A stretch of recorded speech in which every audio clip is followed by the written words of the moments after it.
Oh, yeah, thank you, Shanella. I appreciate that. So let me just ground myself and take a deep breath, all of us, because I do hear the intensity of hearing our children's, their stories, their questions. So let's take a deep breath to ground ourselves. Inhale 3, hold, exhale 4. Just remind yourself that you're in a safe space, and I want to thank the organizers for taking that into consideration and why the location was selected right here in front of the public safety building, so that we all know that we're in a safe space, that we're able to bring our children here and feel safe, and also know that that there is a fear in the school and in the community regarding retaliation. And I think in our training and understanding, that is a telltale sign of violence occurring, and that the silencing of parents and the children is a red flag for all of us. And we'll need to continue to have more community discussions facilitated by behavioral mental health counselors to help us navigate what has happened to the community, on why parents and students today feel that if they voice a public opinion, why they feel that there would be retaliation. So I just want to state that first and foremost, because that is a tactic that we see in the sexual assault world, and the normalizing of violence that takes away our voice, and especially for our children, who we want to continue to start by believing when our children disclose something to an adult in which we tell them to, that they then inform an adult that will protect them. And in this case, it does sound then like that their voice was not, they were not believed, and then their own, the students in the classroom had to rally together to get that protection that an adult should have provided to them. And so I don't want to speak on behalf of the administration, but what I do want to say is that with the training, the best practices that are out there, our children deserve the most advanced. They deserve to be treated with respect, with honor, and with dignity. And we do have best practices when a child discloses that ignites a whole process. And so what we're learning is, because the children are going to a federal school, then there's federal regulations, and then who will be accountable. So let me just pause there, because I felt that was very concerning, that I come to this conversation to say I believe your children. I believe the type of abuse and harassment as parents you have endured, because I'm hearing from parents, and I'm understanding that at what point, why, because yesterday wasn't quite clear why we would meet here at the police department, and now I understand the clear concern that the community and parents have. And so this morning we drove over from Sheep Springs, that's my home community. So Shea Kia Ani Neshla, the Viking people Bashas Chin, Des Chini Deshache, the Irish people the Shanala, Shea Amber, Kanazbah Crotty, Yanisha Tohatsoi is what we call our community, De Natsha. And the work that has been done by myself and Family Survivor Centered has been looking at sexual assault prevention here on Navajo Nation. On the Navajo Nation, speaking with our U.S. Attorney's Office, since a sexual crime against a child is a federal crime, major crime, we do work with our U.S. attorneys, and they have consistently told us that child sex cases have not decreased on Navajo Nation. Matter of fact, it's a crime that continuously increases, and when we started looking at as a committee and hearing from parents and survivors, why, if we honor and respect our children through prayer, through teachings, and advocating, why are our babies still continuing to be targeted here on Navajo Nation? And what we found out was there's this system of normalizing violence. There's a system of silencing the victims or survivors.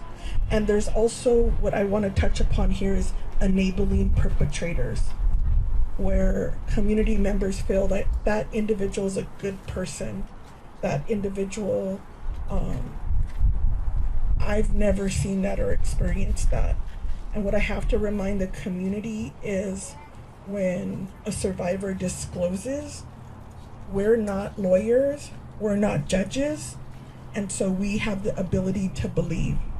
And we have the ability to believe and protect that individual.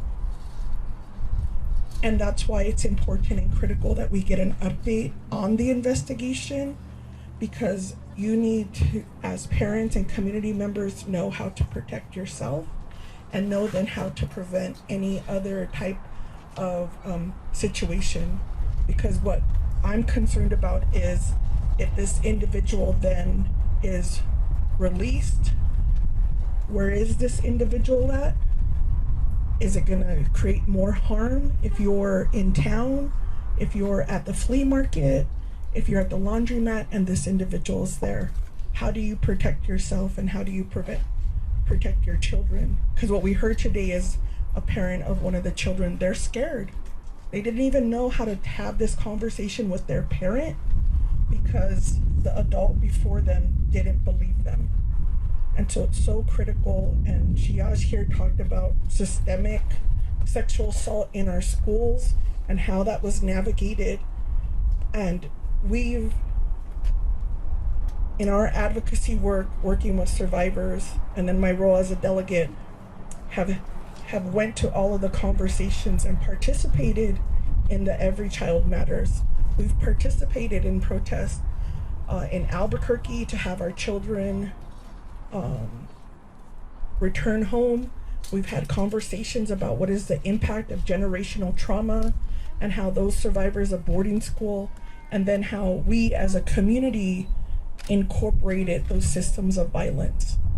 And this is a clear example of why that conversation is so important.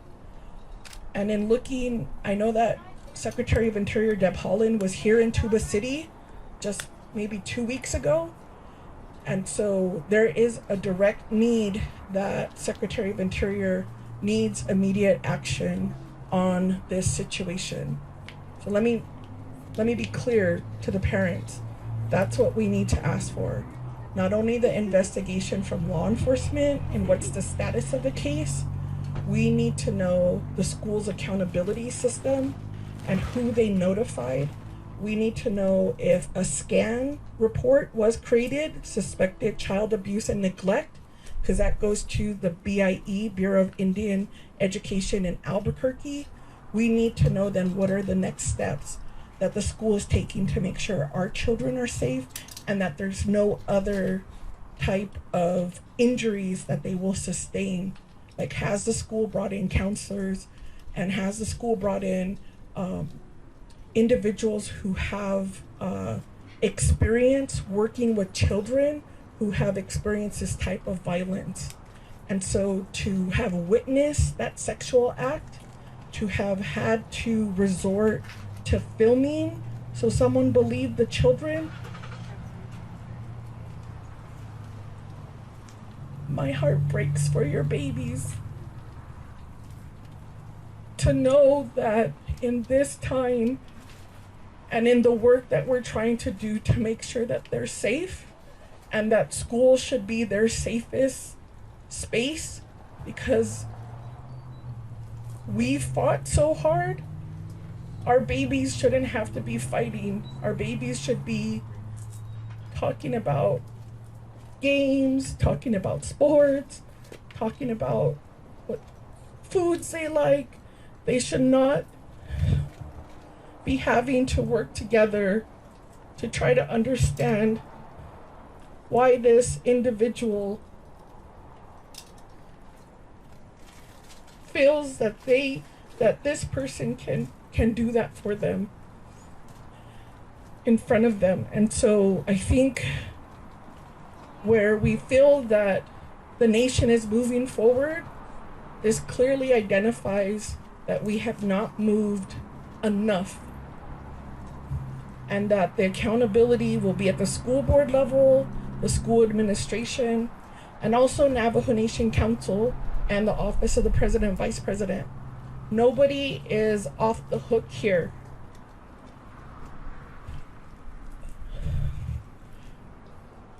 I chair the Missing and Murdered Diné Relatives Task Force, and it was through that content I was notified of what's happening. Because you would think as leadership, we would be notified that this is happening in a school on Navajo Nation. You think someone would notify and let us know that this investigation is taking place, and that hasn't happened. But it was the parents and it was task force members who represent the community that reached out. And there's also additional parents that are reaching out to delegates that I'm on the email chain. So you're not alone. I don't know all of you, but you're not alone. Thank you, Yash, for joining us. You're not alone. And so today, at this very moment, one of the committees chaired by Eugenia Charles Newton is receiving a report from the Department of Public Safety on school violence. And I've asked the committee to ask questions and raise the issue of what's happened here in Tuba City, because we don't know, and we don't want to put your children at jeopardy. We don't want to put the investigation at jeopardy. But what we want to say is, as parents and community members, we want to be notified. We want to be given the option to advocate for our children on what they need and how this may be triggering them, but also triggering ourselves and Mayaja here and our elders, how that's triggering. So that means activating emotions where you get a sense of anxiety, and you have to decide every day, do I send my children back to the school and will they be safe? And we want our children to feel safe. And so I want to say, as delegates, we're organizing. We were on the call yesterday. We're using all of our tools to make sure that this is not swept under the rug of what I heard. This is also accountability in how this moves forward, and how are we doing the prevention efforts. And so I appreciate that our advocates are here in speaking as parent to parent, and knowing that my daughter is enrolled in a boarding school, a BIE boarding school, is definitely a lot of reflection in terms of how we make sure our children collectively are safe. So whether it's happening here in Tuba City or in the Far East, in Crown Point, it's important for us to act. And so we hear that from the parents, and that's why I'm here today. And I'm believing, and I know we can prevent and we can eliminate sexual violence on the Navajo Nation. And that's by getting predators out of our communities. That's by developing more laws. That's by us prosecuting cases. I'll bring some literature about the mandated reporting here on Navajo Nation. We do have mandate laws, and we'll make sure those were followed. Shadeja, we do have an Amber Alert system, and I'll work with our team to make sure you as parents know what that looks like. Matter of fact, I'm wearing Ashton Mike's federal Amber Alert in Indian country. And so we need to make sure that you know that as parents. We also need to make sure that, the registered sex offenders in our community have a plan, or like a safety plan, so that we feel protected. And most importantly, from the schools themselves, because this is a type of violence that continues to perpetuate what's going on with our children, and they need to have a plan, and they need to stick to it so that they can notify parents, because we also have rights, and our children have rights to be in a school. And so I appreciate all of you being here. I know it takes a mama bear effect. And so let's continue to pray for the families, for protection, for the ability to voice their truth, give them this safe space to grieve, because this is their process, because they need to know that we believe them, and we do. And for our children here, I know they're hearing our words of frustration, but for our children, know that these words are coming for protection and a warrior way, so that we can restore the healing and the balance that we're seeing here at not only this school, but as we unpackage this, all of the students across Navajo Nation should feel safe. So yeah, thank you so much, Shanella, for the time. And we do have our Office of the Speaker has activated how we can support, and we'll continue to have the parents lead this conversation, and the parents and the survivors, making sure that what we're trying to do our best now is how can behavioral health come in, because this is considered a community crisis. So what is their response if they want to look at it even from a public health perspective, because all of our children now watching that video, seeing the memes, they need a support system, and so do the parents. So yeah, thank you, Shanella.